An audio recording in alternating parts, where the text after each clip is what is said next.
تحت شعار بالأمل والتعاون لبناء مستقبل مشرق، عقد الهلال الأحمر الكردي أمس الجمعة كونفرنسه الثالث بحضور 200 مندوب من مراكزه 44 في شمال وشرق سوريا، وذلك في قاعة جامعة روجافا بمدينة قامشلو. وتخلل المؤتمر عرض سيمفزيون للتعريف بالهلال الأحمر الكردي ونشاطاته خلال العامين المنصرمين، حيث ساعد 1,841,000 شخص، وقدم التثقيف الصحي ل750,000 شخص في مناطق شمال وشرق سوريا. دلقش عيسى الرئيس المشترك للهلال الأحمر الكردي تحدث عن المؤتمر، موضحا أن المؤتمر ناقش الأعمال التي قام بها خلال عامي 2022 و2023، كما ناقش الخطط المستقبلية للهلال الأحمر الكردي.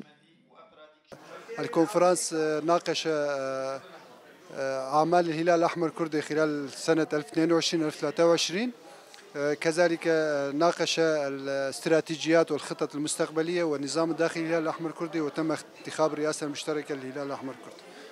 في عام 2022-2023 كان هناك كثير من الأعمال.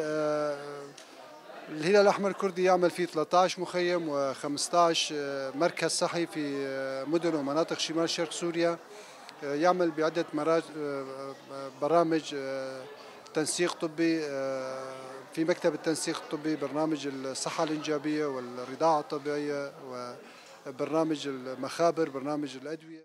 ومن جهتها هنأت شيرين خليل رئيسة قسم المرأة في الهلال الأحمر الكردي انعقاد المؤتمر على الهلال الأحمر الكردي وشهدائه وكافة الأعضاء والعاملين في الهلال، مؤكدة أن المؤتمر انعقد بنجاح. مؤتمرنا اختتم بنجاح، تم خلاله قراءة التقارير السنوية، كما تمت مناقشة النظام الداخلي للهلال، وتم اتخاذ بعض الآراء، بالإضافة إلى جملة من القرارات التي سيتم مناقشتها والنظر فيها أيضا للموافقة عليها فيما بعد. وانتهى الكونفرنس بانتخاب كل من دلقش عيسى وخديجة موسى رئيسين مشتركين جديدين للهلال الأحمر الكردي.